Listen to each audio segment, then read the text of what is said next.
Film Insidious merupakan salah satu film yang telah berhasil mengguncang para penonton dengan ceritanya yang menakutkan dan suasananya yang mencekam. Namun, di balik ketegangan yang dirasakan terdapat beberapa fakta menarik yang mungkin belum diketahui oleh banyak orang. Fakta-fakta ini malah sangat di luar prediksi yang diharapkan dari para penonton film horor terbesar saat ini. Fakta apa sajakah? Inilah dia. Nomor 10. Konflik keluarga tidak sesederhana itu. Insidious, salah satu franchise horor yang terkenal, menghadirkan plot di film kelima mereka tentang konflik keluarga. Sayangnya, masalah keluarga yang dihadirkan dalam film tersebut terasa kurang greget. Film kelima Insidious bersetting 9 tahun setelah kejadian di film kedua, di mana Josh Lambert sudah bercerai dengan istrinya. Perceraian tersebut membuat hubungan antara Josh dan anak-anaknya, terutama Dalton, menjadi renggang. Dalton menyalahkan ketidakberhasilan hidup ayahnya sehingga ibunya menceraikannya. Namun, konflik antara Josh dan Dalton di film ini dirasa kurang greget. Penyelesaian konflik keluarga pun terasa sangat terlalu mudah. Hal ini sedikit mengecewakan karena di dunia nyata penyelesaian masalah keluarga tidaklah sesederhana itu. Walaupun hal ini mungkin terjadi karena fokus film ini adalah pada genre horor dan bukan pada masalah keluarga. Namun, sebagai penonton, kita selalu berharap untuk bisa terkoneksi dengan kisah yang dihadirkan di dalam film. Masalah keluarga yang hadir di dalam film Insidious ini kurang bumbu dan penyelesaian konfliknya terasa sangat mudah. Seharusnya masalah keluarga harus dihadirkan dengan baik dan kuat untuk membuat penonton bersimpati dan memahami setiap permasalahannya. Nomor 9. Penonton tetap menghargai dan berteriak. Roller coaster adalah sebuah permainan yang selalu hadir dengan sensasi tersendiri bagi para pengunjungnya.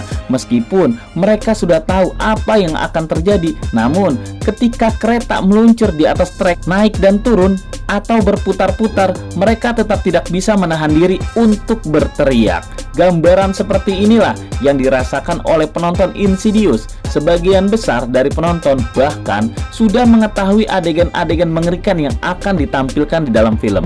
Mereka tahu secara pasti kapan makhluk menyeramkan akan muncul atau bahkan tidak jadi muncul. Meski akhirnya penonton tetap berteriak ketika benar-benar muncul. Hal inilah yang akhirnya membuat penonton merasa film ini agak mengecewakan. Insidious tetap mampu menggetarkan penonton dengan setiap gerakan kamera, pencahayaan yang tepat, dan musik horor yang menghantui. Pengalaman seperti ini tetap menakutkan, meskipun penonton mungkin sudah tahu apa yang akan terjadi di dalam film Insidious ini.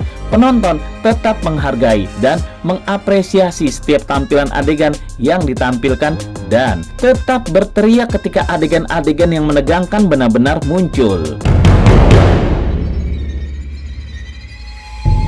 Nomor 8. Konsep lanjutan dari film pertama dan kedua saja. Insidious The Red Door adalah kelanjutan langsung dari dua film pertama dari seri Insidious yang tayang pada tahun 2013. Namun, dalam film ini, para pemain utama dari dua film pertama kembali hadir dengan karakternya masing-masing. Film ini mengambil setting latar waktu 9 tahun setelah kejadian di dua film pertama, di mana Josh dan Dalton, dua karakter utama dari film sebelumnya, harusnya menjalani hipnotis untuk menekan memori kelam mereka. Namun, ketika sebuah pintu merah misterius muncul di depan mereka, mereka harus kembali berhadapan dengan dunia misterius yang mereka alami sebelumnya.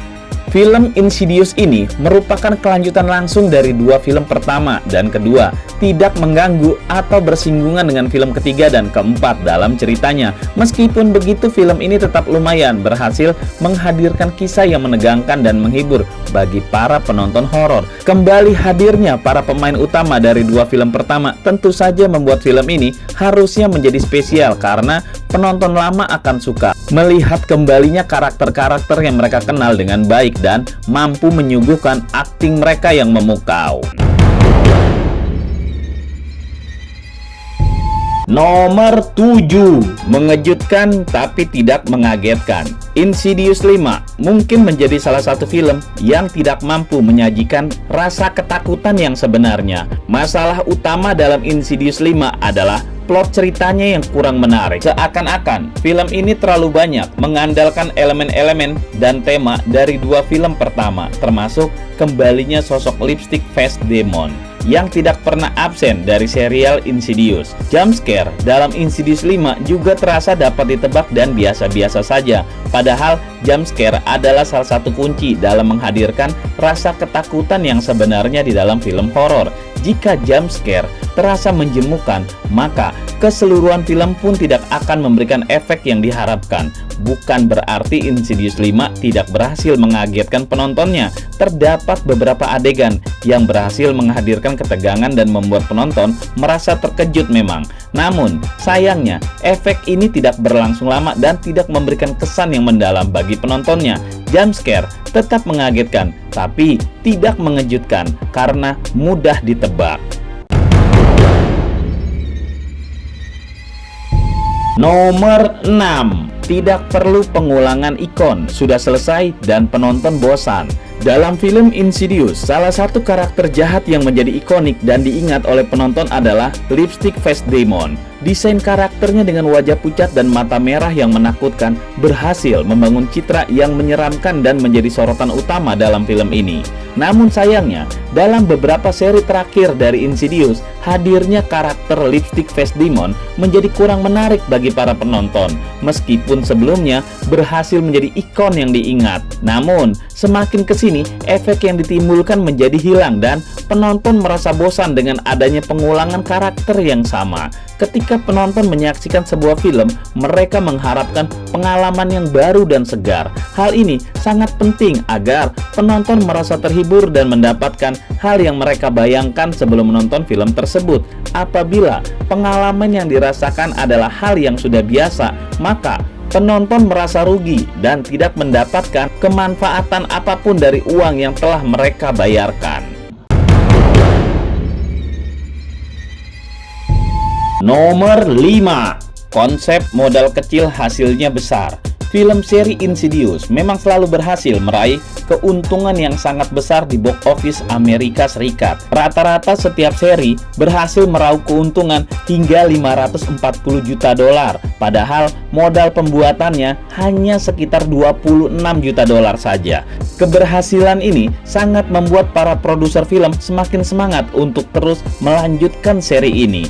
Insidious adalah salah satu film horor yang dikenal dengan kemampuannya dalam menggigit kuku para penontonnya, membuat penonton ketakutan setengah mati. Film seri ini awalnya dibuat oleh James Wan pada tahun 2010 dan hingga kini sudah mempunyai 5 seri. Menilik dari permodalan yang benar-benar minim, dengan banyaknya fans dan penghasilan akhir yang gila-gilaan, sudah sangat sewajarnya memang kalau film ini terus dilanjutkan serinya. Hanya orang bodoh saja yang mau menyetop ATM mesin uangnya tersebut. Harapannya adalah setiap seri Insidious terus memberikan kepuasan bagi para penontonnya. Nomor 4, dipuji penonton, dikritik habis kritikus film. Film Insidious The Red Door telah mendapatkan respon yang berbeda di antara penonton dan kritikus film. Meskipun film ini melanjutkan tren skor rendah di Rotten Tomatoes, namun pendapat penonton sangat berbeda dengan para kritikus. Rotten Tomatoes selaku pengkritik film terbesar dunia memberikan skor film ini hanya 47% saja, mengikuti tren skor rendah waralaba Insidious sebelumnya.